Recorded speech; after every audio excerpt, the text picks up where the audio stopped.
Champions লিগের রাত, champions league week, champions league night, যাই বলেন না কেন, চ্যাম্পিয়ন্স লিগ আসলেই আমেজ পড়ে বাংলার ছেলেমেয়ের বুকে। শুধু বাংলার না, প্রতিটা ফুটবল ফ্যানরা খুশি হয়ে যায় এই দিনটিতে, এই রাতটিতে। আগামী 11 তারিখ রাত 2টায় অ্যালিয়ান্স স্টেডিয়ামে ম্যান সিটি মুখোমুখি হবে জুভেন্টাসের ঘরের মাঠ। ম্যান সিটিকে আতিথেয়তা দেবে ওল্ড লেডিরা। আপনারা দেখছেন টিকি টাকা উইথ আশিক, আমি আছি আপনাদের সাথে মিজানুর আশিক।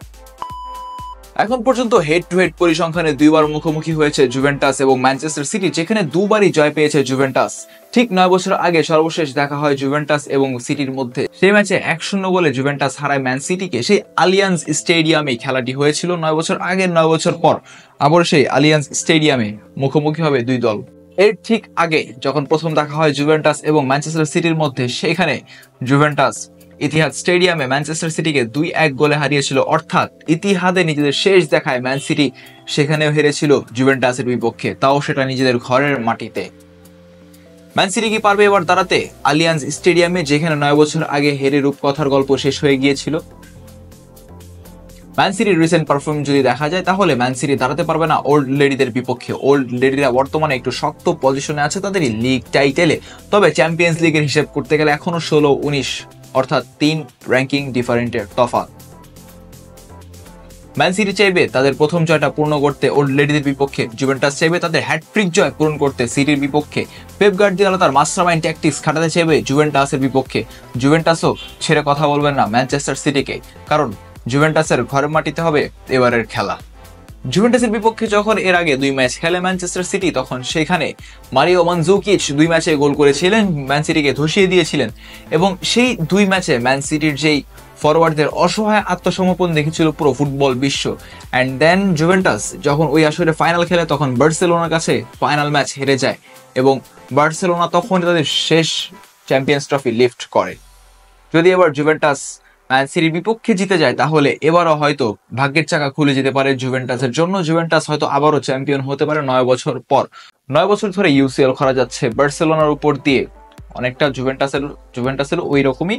তবে এবার যদি ম্যান সিটিকে হারাতে পারে, তাহলে বলা যায় একটা কি ম্যাচ জিতে জুভেন্টাস খেলবে ফাইনাল। এবং সেই ফাইনাল যদি প্রতিপক্ষ আবার হয় বার্সেলোনা, তাহলে হবে সেই 2015 সালের রূপকথার কাব্যের নতুন এক ইতিহাস। কেমন হবে দুই দলের একাদশ, কে কে থাকবেন একাদশে? চলুন আসুন দেখিনি ফরমেশন গুলো কি হবে দুই দলের, ম্যান সিটি এবং জুভেন্টাস। প্রথমে দেখবো আমরা ম্যান সিটির একাদশ।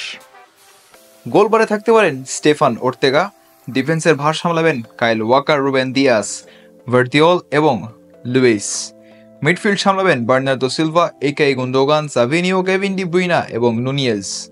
অ্যাটাকিং দেখবেন এর্লিং হাল্যান্ডকে বিগ ম্যাচে পাওয়া যায় না। আমি আমার প্রিভিয়াস ভিডিওতে বলেছিলাম, এখন থেকে ম্যানচেস্টার সিটি যে কটা ম্যাচ খেলবে, প্রত্যেকটা ম্যাচ ম্যান সিটির জন্য বিগ ম্যাচ হয়ে দাঁড়াবে।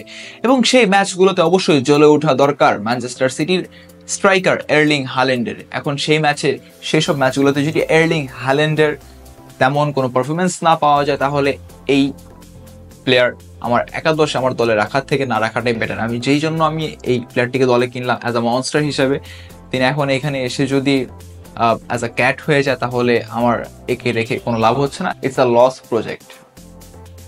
চলুন জুভেন্টাসের একাদশ ফরমেশন দেখে নিই। গোলবারের নিচে থাকতে পারেন মাত্তিয়া পেরিন, ডিফেন্সের ভার সামলাবে দানিয়েলো গাত্তি, কালুলু এবং গাম্বিয়াসো।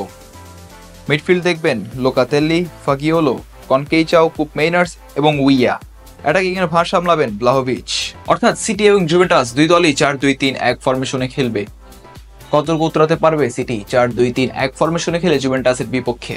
সিটির প্রথম নাকি জুভেন্টাসের তৃতীয়, দেখা যাবে ম্যাচ ডেতে। আমার মতামতের সাথে যদি আপনারা একমত হয়ে থাকেন, তাহলে সেটা কমেন্ট বক্সে অবশ্যই জানিয়ে দিবেন। আর যদি আমার মতামতের সাথে একমত প্রকাশ না করেন, তাহলে সেটাও অবশ্যই কমেন্ট বক্সে জানিয়ে দিবেন। ধন্যবাদ সবাইকে।